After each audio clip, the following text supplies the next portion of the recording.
할렐루야. 반갑습니다. 거룩한 주일을 또 맞이했습니다. 장마는 끝이 났다고 합니다. 장마가 끝이 나면 뭐가 와요? 무더위가 옵니다. 역시 무더위가 대단히 기승을 부리고 있습니다. 오늘 7월의 마지막 주일을 맞이했습니다. 오늘 무더위 속에도 거룩한 예배 자리에 오신 여러분, 주님의 이름으로 환영하고 축복합니다. 이 무더위도 조금만 더 견디면 말복이 오고, 그리고는 입추도 오고, 그래서 선선한 가을 바람도 조금씩 느끼는 날이 곧 오리라 생각합니다. 조금만 더 견디면. 그렇습니다. 조금만 더 견디면 우리 주님도 오실 것입니다.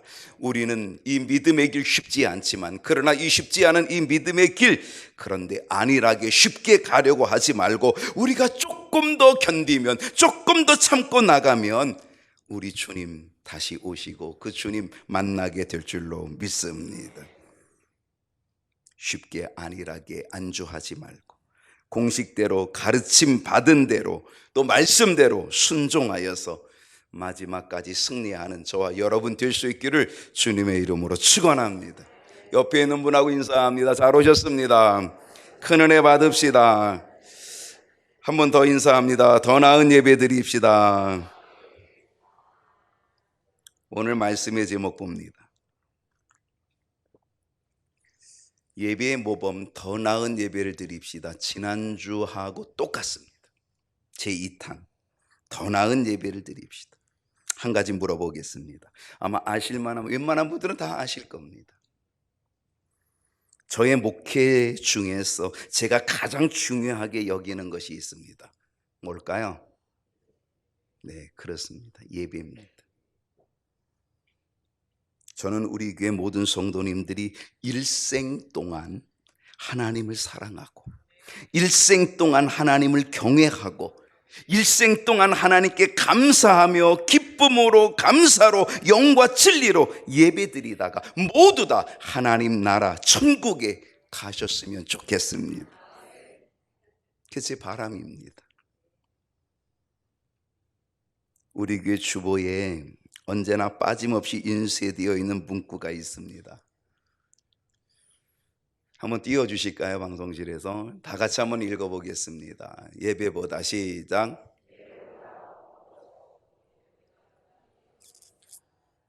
어떻게 생각하십니까? 이것이 늘 주보에 있는데 여러분은 이 구절을 어떻게 보셨을까요? 어떤 마음으로 읽고 계셨을까요? 어떤 생각을 가지고 계셨을까요? 예배보다 바쁜 것이 없고 예배보다 큰 일이 없다. 이상하게도 사람들은 바빠서 예배드리지 못할 경우가 있습니다. 바쁘다는 것을 핑계로 삼는 경우도 있지만 정작 실제로 바쁜 일이 있어서 예배를 드리지 못할 수도 있습니다. 그런데 여러분, 우리가 아셔야 될 것은 예배보다 바쁜 것이 없다는 사실을 우리는 알아야 합니다. 예배보다 큰 일이 없다는 사실을 우리는 알아야 됩니다. 예배가, 예배드림이 제일 큰 일이 돼야 된다는 사실을 우리는 깨달아야 될 줄로 믿습니다. 예배가 소중히 여겨져야 합니다. 예배가 최우선이 돼야 됩니다. 그래서 예배보다 바쁜 것 없고 예배보다 더 큰 일이 없는 그 역사가, 그 모습이, 그 믿음이 우리에게 있어야 될 줄로 믿습니다. 우리들이 하나님 앞에 범하기 쉬운 것이 있습니다. 여러 가지가 있을 수 있는데 예를 들면 예배입니다. 행사를 준비하고 행사를 진행하게 될 때에 항상 걸림돌이 되는 것이 있다요. 그게 예배입니다. 예배를 드려야 되나 말아야 되나 라고 하는 겁니다. 그래서 사람들이 정해놓은 것이 있습니다. 그 뭐라고 정해놨어요? 1부 예배, 2부 특별 순서. 사람들이 정해놨습니다. 행사를 해야 되긴 하는데, 특별한 행사를 해야 되긴 하는데 예배를 안 드릴 수는 없어서 일부 예배로 해놓고는 어떻게 해요? 빨리 해치워버리자. 그것이 우리가 범하기 쉬운 모습입니다. 이상하게도 예배가 걸림돌이 되었습니다. 이상하게도 예배가 방해꾼이 되어버렸습니다. 이상하게 예배가 뭔가 걸림돌, 거치장스러운 일이 되어버리고 말았다는 것이죠. 우리가 이것을 조심해야 합니다. 물론 예배의 시간을 조정하는 것은 지혜입니다. 그리고 지혜가 필요합니다.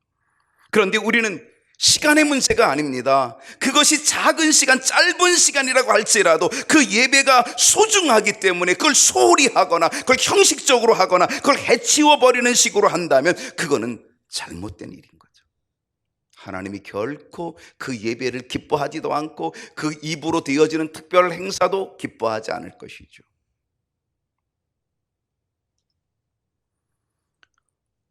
우리는 일부 예배에 일부 예배 이렇게 만드는 그 일부 예배의 그 시간이 길든 짧든 우리의 마음과 우리의 정성과 우리의 생각과 우리의 뜻과 모든 것이 다 예배로 집중되어서 올바른 예배, 온전한 예배로 드려져야 하나님이 기뻐하여 주실 줄로 믿습니다.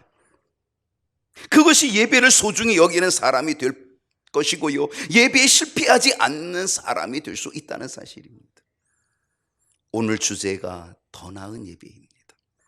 더 나은 예배를 우리는 드리기 위해서 우리는 뭐 해야 됩니까? 몸부림쳐야 합니다. 그게 예배를 소중히 여기는 사람이고 더 나은 예배로 향하여 나아가는 발걸음이 될 것입니다. 그래야 예배 실패하지 않습니다. 오늘 이 더 나은 예배, 이것이 우리에게는 늘 생각이 돼야 되고요, 거기에 몸부림이 돼야 되고, 그래서 이 더 나은 예배를 위하여 새롭게 나 자신이 계속 변화돼야 된다는 겁니다. 2023년 우리의 표현은 새롭게입니다. 바로 이 예배도 새롭게 변화돼야 되고 예배에 대한 생각도 우리는 새롭게 변화를 일으켜야 하나님이 기뻐하여 주실 줄로 믿습니다. 어떤 변화일까요?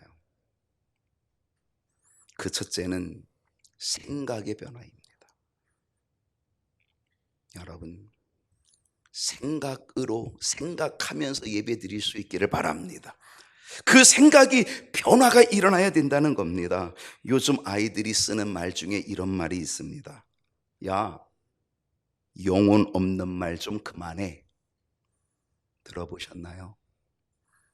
좀 연세 드신 분들은 아마 이런 말을 잘 쓰지 않을지 모르는데요, 요즘 아이들은 잘 씁니다. 영혼 없는 얘기 하지 마, 그런 얘기입니다. 여러분, 이 말이 뭔지 아세요?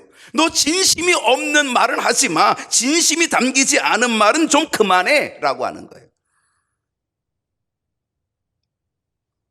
내 말은 지금 형식적이야, 영혼이 없어, 이런 얘기야. 내 마음이 없어, 그런 얘기죠. 저는 이렇게 말하고 싶습니다. 여러분, 영혼 없이 예배드리지 않기를 바랍니다. 진심이 담겨 있지 않은 예배, 우리는 더 이상 그 예배를 드려서는 안 될 것입니다. 요한복음 4장 24절 말씀, 우리가 늘 알고 있는 말씀, 늘 듣고 있는 말씀 다시 한번 우리가 읽어봅시다. 시작. 하나님은 영이시니 예배하는 자가 영과 진리로 예배할지니라. 하나님은 어떤 분이에요? 영이신 분입니다. 그러므로 예배하는 우리들은 어떻게 예배해야 된다고요? 영과 진리로 예배하라고 그렇게 우리 주님이 말씀하고 있다는 사실입니다. 그렇습니다. 여러분, 개역 성경에는 뭐라고 되어 있었나요? 예전에는요, 하나님은 영이시니 예배하는 자가 신령과 진정으로. 어쩌면 저는 그것이 더 단어가 더 마음에 와닿습니다. 영과 진리로 이거보다는 신령과 진정으로. 이건 뭐예요? 영혼 없이 말하지 마, 영혼 없는 말하지 마라고 하는 것처럼 정말로 우리가 하나님께 예배할 때 신령과 진정으로 내 마음이 완전히 담겨있는 예배, 하나님이 그런 예배자를 찾고 있다는 사실, 우리가 그렇게 예배드리면 예배의 성공자가 되게 될 줄로 믿습니다. 우리는 생각해야 됩니다. 우리는 생각의 변화가 필요합니다. 우리는 예배를 드리면서 예배가 무엇인지를 생각해야 됩니다. 오늘 여러분이 한 시간 이 자리에서 예배 드리면서 예배가 무엇인지를 생각해야 합니다. 그것은 뭐냐? 예배는 하나님을 높여드리는 것입니다. 예배는 하나님을 경배하는 것입니다. 그러므로 예배는 은혜 받기 위해서 하는 것도 아니고 예배는 설교를 듣기 위한 것도 아닙니다. 어떤 사람이 얘기합니다. 나는 오늘 설교를 들었으니 예배 드린 거야 라고 그렇게 생각을 합니다. 물론 설교가 예배에 시간을 많이 할애하는 것은 사실이지만, 그러나 우리가 예배를 은혜 받기 위해서 하는 것도 아니고 설교를 듣기 위해서 하는 것도 아닙니다. 오늘 여러분 생각을 바꾸십시오. 은혜 받기 위해서 왔다면 생각을 바꾸십시오.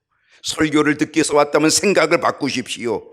오늘 여러분은 예배 다만 하나님만을 높여드리고 하나님만을 경배하기 위하여 나는 이 자리에 왔다. 여러분 생각을 바꾸실 수 있기를 바랍니다.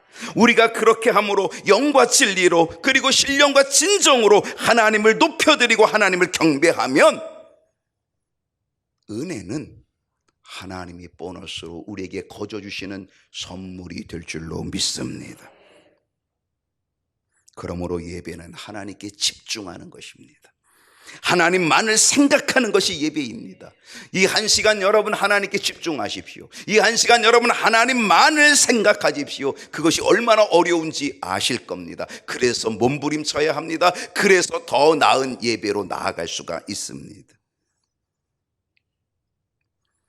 하나님께 집중하기 위한 처절한 싸움을 해보십시오. 그것이 여러분에게 영적 싸움이 될 것이고 영적 예배로 가는 길이 될 줄로 믿습니다.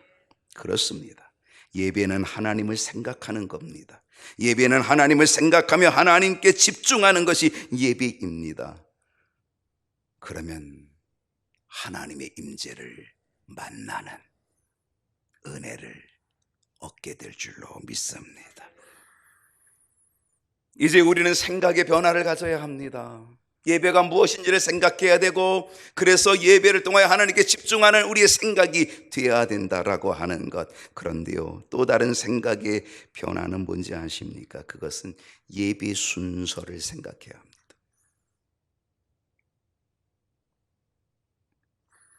이제부터 여러분이 예배를 드리면서 예배 순서도 생각하십시오.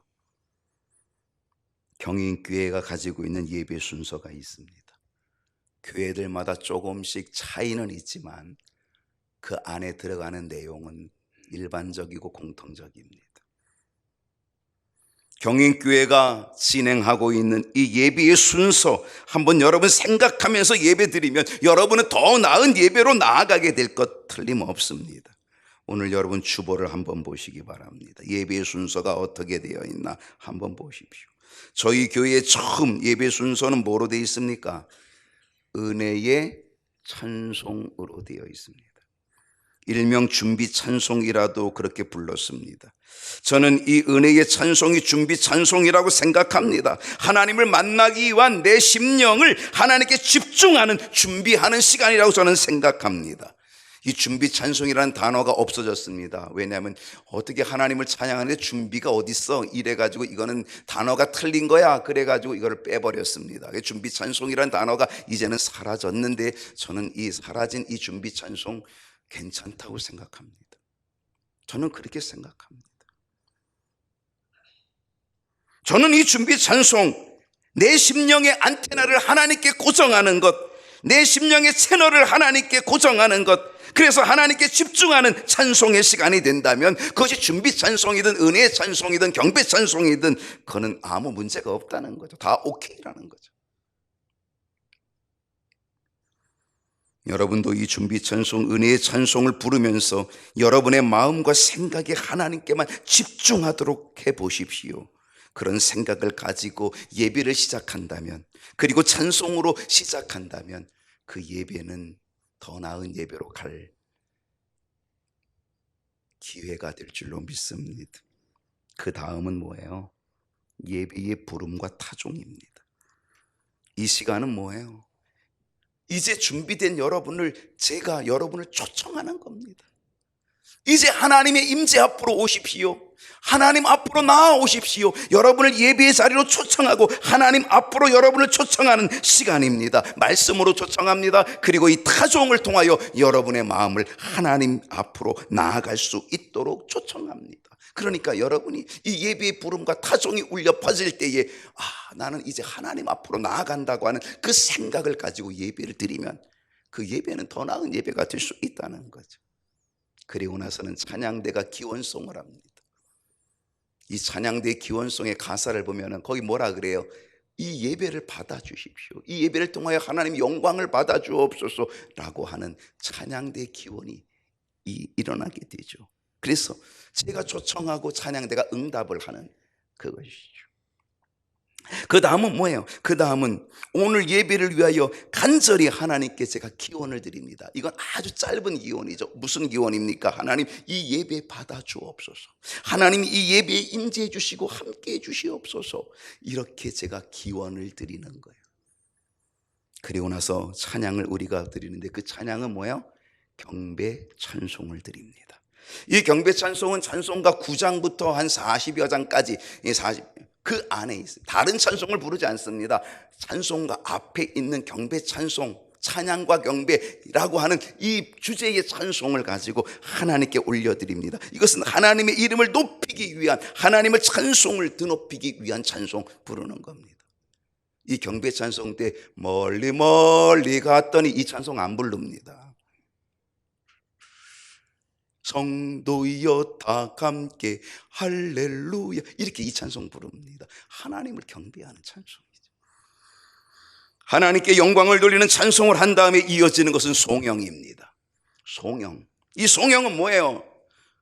삼위할 하나님, 성부, 성자, 성령 삼위일체 되시는 삼위 하나님께 모든 경배를 올려드리는 찬송이 이 송영입니다. 만복의 근원 하나님, 성부, 성자, 성령께 올려드리는 찬송이죠. 감리교 신학대학교 시절에 학생들이 예배를 드리면 체프를 하면은요 웰치 체프이 있었습니다. 지금은 이제 바뀌었는데 예전에 그 웰치 체프이 좀 어둠컴컴했는데 거기서 교수님들이 나와요. 이 가운데가 없고 그때는 이제 사회에서 설교석 이렇게 두 개가 있었습니다. 그러면은 이 송영이 울려 퍼질 때 다 일어나죠. 다 일어나서 그때 이 사회자도 이 강단에 있는 모든 사람이 다 어디를 쳐다보냐? 이 십자가를 쳐다보고 송영을 부릅니다. 저는 그대로 앞을 보고 하지만 여러분은 다 뭘 보고 있어요? 십자가를 보고 있습니다. 바로 그 송영입니다. 삼위일체 하나님을 향하여 드리는 영광송입니다. 여기까지가 하나님을 경배하는 찬송의 시간입니다. 바로 이 하나님을 경배하는 찬송의 시간에 우리의 자세는 어떤 자세냐면 대체로 다 일어납니다. 어느 교회든지 여기까지는 거의 다 일어나서 하게 돼 있습니다. 그것은 겸손을 의미합니다. 그것은 하나님께 대한 존경과 예의를 의미하고 있다라고 하는 사실입니다. 그리고 나서 우리는 앉아요. 그리고 뭐해요? 예배 기도가 있습니다. 이 예배 기도를 일명 대표 기도라고 얘기합니다. 여러분 이 기도는요 길지 않아도 됩니다. 이 기도는 화려하지 않아도 됩니다. 이 예배 기도는 무엇이 들어가면 되냐? 첫째는 참회의 기도가 들어가면 됩니다. 회개의 기도입니다. 하나님 일주일 동안 우리의 죄를 용서해 달라고 하는 이 참회의 기도입니다. 여기에 뭐가 들어가면 되면 감사의 기도가 됩니다. 하나님 우리를 구원해 주셔서 예배드리니 감사하고 오늘도 이 자리에 모여서 하나님께 영광 돌리니 감사합니다. 이 감사의 기도가 들어가는 것입니다. 그리고 뭐가 들어가냐? 예배를 위한 기도입니다. 예배 순서를 위한 기도, 예배의 순서를 담당하고 있는 그 일들을 위한 예배의 순서의 진행을 위해서 우리가 예배 기도잖아요. 예배를 위한 기도를 하는 거죠. 말씀의 은혜, 찬양의 은혜 이런 것들이 임하여지도록 그래서 예배 기도를 하는 것, 이것이 대표 기도예요. 이것이 예배 기도라고 하는 사실입니다. 그리고 나서 우리는 주기도송을 합니다. 이 주기도송은 주님이 가르친 기도입니다. 대표 기도가 한 사람이 하지만 우리는 다 함께 우리 주님이 가르친 기도로 함께 또 다 같이 기도하는 그 기도지요. 여러분이 주님의 기도를 주기도문으로 찬송을 부를 때에 여러분 그 뜻을 생각하면서 부르면 아주 좋습니다. 그리고 나서 교회 소식입니다. 그것은 교회의 알림의 시간이고 성도의 상황을 함께 알리는 시간이고 또 새가족을 소개하고 또 함께 친교하는 교제의 시간이 교회 소식입니다. 그리고 저희는 예물을 봉헌합니다. 교회마다 예배 순서가 약간의 차이는 있습니다. 예배 봉헌을 저희처럼 설교 전에 하는 교회도 있고 설교 후에 예물 봉헌을 하는 교회도 있습니다.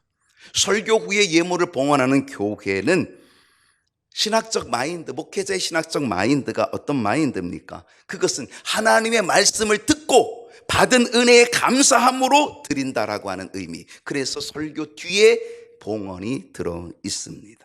그렇다면 설교 전에 봉헌은 어떤 의미일까요? 그것은 먼저 감사하는 것입니다. 먼저. 마치 수증기가 올라가면 그 수증기가 비가 되어서 내려오듯이 우리의 감사가 먼저 올라가면 하나님께서 충만한 은혜로 우리에게 채워주실 것을 믿는 믿음으로 드리는 것. 그래서 그 예물 봉헌이 먼저 드려지는, 먼저 감사가 되어지는 거죠. 요즘은 많은 교회들이 들어오는 입구에 헌금함을 설치해 놓고 그래서 들어올 때에 헌금을 하고 그리고 예배실로 들어오는 경우가 있습니다. 이것도 신학적 소견이죠. 그 목회자의 소견이죠.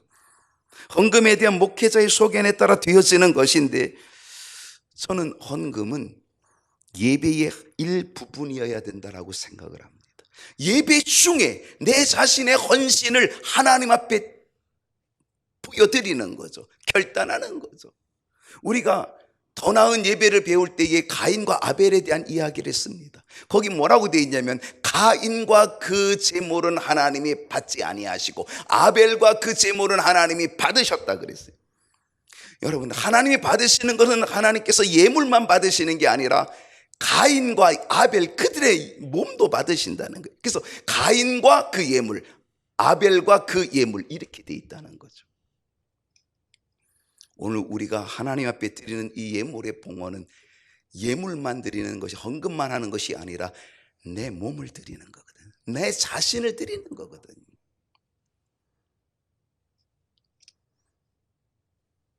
그리고는 하나님의 말씀을 봉독하는 성경 봉독의 시간이 저희 교회에 있습니다.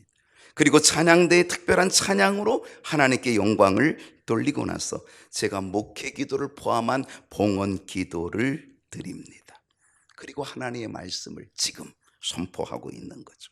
하나님의 뜻을 말씀으로 받게 되는 그러한 시간입니다. 그리고 이 말씀을 받은 다음에 그 말씀대로 살기를 결단하면서 뭐예요? 다 같이 결단의 기도를 드립니다. 그리고 이 결단의 또 다른 방편으로 우리는 초대교회의 사도들이 고백했던 이 사도들의 신앙의 고백, 그 사도신경으로 우리의 신앙을 함께 고백하는 결단을 갖습니다. 여러분, 사도신경으로 신앙 고백할 때에 이건 무지 중요합니다. 여러분의 신앙의 고백입니다. 믿음의 고백입니다. 구원의 확신에 대한 고백도 여기 다 들어가 있습니다. 그렇기 때문에 여러분 이 신앙 고백을 할 때에 그냥 영혼 없이 하지 말고 정말 생각하고 하면요, 얼마나 이 사도들의 신앙 고백이 귀한지 모릅니다. 전능하사 천지를 창조하신 하나님 아버지를 내가 믿사오며, 여러분 이 믿음, 내가 믿는다는 거잖아요. 얼마나 예수님을 내가 믿고 성령님을 내가 믿고 교회를 믿고 그 고백, 사도들의 고백을, 이 신앙 고백을 갖는 것, 대단한 결단 아니겠습니까? 말씀을 들었으니 결단으로 이제는 파송의 말씀을 나누고요, 세상을 향하여 나아가기 위한 파송의 찬송, 결단의 찬송을 부른 다음에 마지막은 축복 기도입니다. 축복 기도를 받음으로 우리는 십자가 군병이 되어서 이 세상을 향한 파송자가 되어서 세상을 향하여 담대히 나아가는 것, 그게 예배입니다. 이제 여러분은 예배 순서에 대하여서 생각하고 예배를 드리십시오. 그리고 생각의 변화, 그래서 우리는 이 예배의 순서가 뭘 의미한지를 알고 그래서 생각함으로 더 나은 예배를 드릴 수 있는 저와 여러분 될 수 있기를 소원합니다. 어떤 변화일까요? 두 번째는 행동의 변화입니다.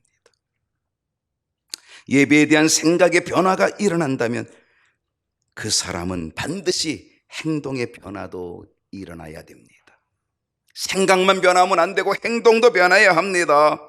여러분, 이제는 여러분 예배에 대한 행동의 변화, 그래서 예배에 대한 새로운 목표를 여러분이 잡으면 참 좋겠다 생각합니다.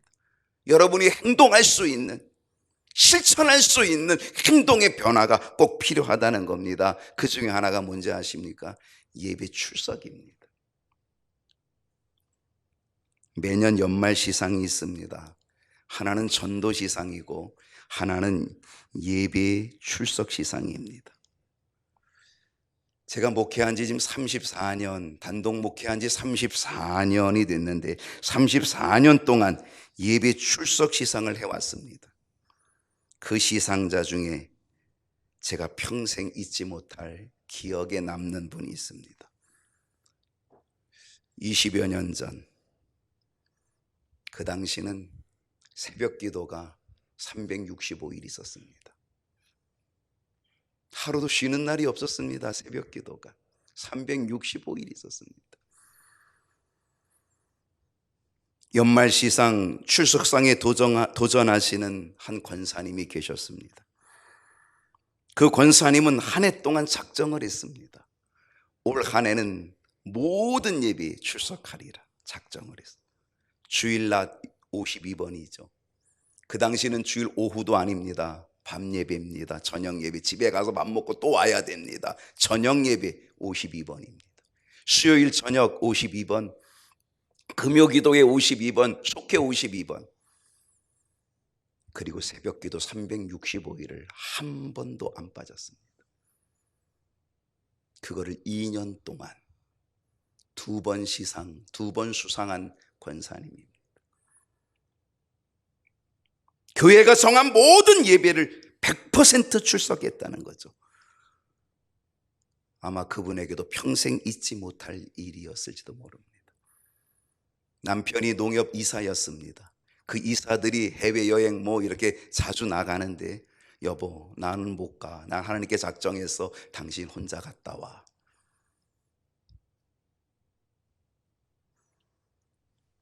그분은 예배에 대한 태도, 예배에 대한 행동, 아주 특별한 몇 가지가 있었습니다. 그는 예배를 미리미리 철저히 준비합니다. 여러분 오늘 예배를 준비하셨습니까? 어떻게 준비하셨습니까? 혹시 만약에 여러분 오늘 내일 해외여행을 간다고 하면은 어떻게 하실 것 같아요? 한국 사람들 막 새 옷도 사고 막 아이고 새 신발도 사고, 여행 갈 때 새 신발 사는 거 아닌데도 새 신발 사고 새 옷 입고 막 엄청나게 준비해 가지고 막 꾸려 가지고 막 그리고 갑니다. 막 들떠 가지고 미리 다 준비해 가지고 갑니다. 이분은요 정말 그러한 마음을 가지고 예배를 준비하는 분입니다. 오늘 거룩한 주일 내가 하나님 앞에 어떻게 예배드리면 좋을까? 어떻게 준비하면 좋을까? 그래서 그분은 그렇게 미리미리 준비를 철저히 하는 분입니다.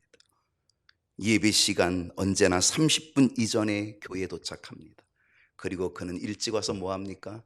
바로 이 자리에 앉아서 하나님께 기도합니다. 30분 전에 와서 예배를 준비하고 기도하는 여러분 은혜가 있을까요? 없을까요? 그렇게 준비하니까 그 준비된 그 마음에 하나님께서 그 그릇에 하나님이 은혜로 채워 주실 줄로 믿습니다. 그분은 예배 드리러 올 때 자기 옷장에서 가장 깨끗하고 가장 좋은 옷을 고릅니다. 가장 좋은 옷, 마치 잔치집에 가는 모습처럼 깔끔하게 예쁘게 그리고 가장 아름답게 해가지고 하나님께 와 예배드립니다. 그렇게 와서 교회 어디에 앉냐면 가장 맨 앞자리에 앉습니다. 지금 심정재 장로님 앉은 바로 이 자리, 담임 목사와 가장 가까이 있는 이 자리에 앉아 있습니다. 그 자리는 결코 뺏기지 않습니다. 가장 일찍 오니까 뺏길 수도 없습니다. 늘 그 자리에 앉아서 예배를 드립니다. 예배를 철저히 준비하고 일찍 와서 예배를 준비하고 그리고 가장 앞자리에서 가장 좋은 옷으로 입고 와서 예배를 드리고, 그리고 그의 예배 드리는 태도는 늘 정자세로 앉아 있습니다. 몸이 흐트러지지 않습니다. 1시간 예배 드리는데 집중해서 정자세로 예배를 드립니다. 그분은 언제나 더 나은 예배를 사모하며 더 나은 예배를 향하여 나가는 분이었습니다. 여러분, 어떤 결단이 필요할까요? 어떤 행동의 변화가 필요할까요? 이제부터 예배에 대한 행동의 변화가 여러분에게도 일어날 수 있기를 소원합니다. 어떤 행동의 변화입니까? 그것은 예배로 시작하는 것입니다. 하루의 시작을 양치질과 세수로 시작하면 상쾌합니다. 하루의 시작을 양치질도 안 하고 세수도 안 하고 시작하면요, 사람 만나기도 부끄럽습니다. 하루의 시작을 양치질과 세수로 시작하면 깔끔합니다. 상쾌합니다. 우리의 삶에도 하루의 시작을 예배로 한다면 우리는 상쾌하게 출발할 수 있게 될 것입니다. 일주일의 첫날은 월요일이 아니라 주일입니다. 일주일의 첫날인 주일을 예배로 시작하는 것은 우리의 영과 우리의 삶을 상쾌하게 만드는 통로가 될 줄로 믿습니다. 여러분, 노아를 알고 계시잖아요. 노아는요, 그 기나긴 홍수의 끝, 그래서 오랫동안 방주에 갇혀 있다가 이제 방주 바깥으로 나오죠. 무트로 나오죠. 땅으로 나오지요. 홍수가 끝나고 땅으로 나와서 가장 먼저 한 일은 하나님께 예배드리는 예배였다는 것. 하나님은 노아의 그 예배를 받으시고 하나님은 무지개의 언약을 주시고, 그래서 내가 다시는 물로 세상을 심판하지 않겠다라고 하는 약속을 주는 은혜를 베풀어 주신 줄로 믿습니다. 예배자에게 주시는 것은 하나님의 은혜입니다. 아브라함은 예배자였습니다. 그는 장막을 옮길 때마다 가장 먼저 하나님을 예배하는 사람이었습니다. 그래서 하나님께서는 아브라함을 믿음의 조상으로 만들어 주실 뿐 아니라 그를 인도해 주시는 은혜를 허락해 주신 줄로 믿습니다. 저는 우리 경유교회 모든 성도님들이 예배의 변화로, 생각의 변화, 그리고 행동의 변화로 더 나은 예배가 되어서 하나님께로 예배를 통해 복을 받는 역사가 있기를 소망합니다. 아브라함이 예배를 우선순위에 두어서 믿음의 조상이 되는 복을 받는 것처럼 야곱은요, 예배를 잃어버려 가지고 아주 혼났습니다. 예배를 잃어버렸다가 그의 딸 디나가 세겜족에게 강간을 당하고 시므온과 레위가 그들을 속여서 살인극을 벌이고 그 온 가족이 멸절될 뻔한 위기 속에서 잃어버린 예배를 회복하여 그는 베델로 올라가, 하나님의 집 베델로 올라가서 잃어버렸던 하나님 앞에 드려야 될 마땅한 예배를 회복함으로 인하여 그는 이스라엘이 완성되어져요. 이스라엘이 되고 12지파를 형성하는 12아들을 통한 12지파 이스라엘을 만들고 가나안 땅의 약속과 그리고 그 자손을 통한 복, 하나님께로부터 약속받는 은혜를 얻게 되었다는 거예요. 솔로몬은 예배를 통하여 일선번제를 통하여 하나님이 찾아와 주시고 내 소원이 무엇이냐, 전무후무한 지혜를 얻을 뿐 아니라 부귀영화와 장수를 누렸던 솔로몬, 우리 모두 다 더 나은 예배로 하나님이 찾으시는 예배자가 되어서 그 예배로 복을 받는 아브라함과 야곱과 솔로몬처럼 복을 받는 역사 일어날 수 있기를 주님의 이름으로 축원합니다. 기도하겠습니다.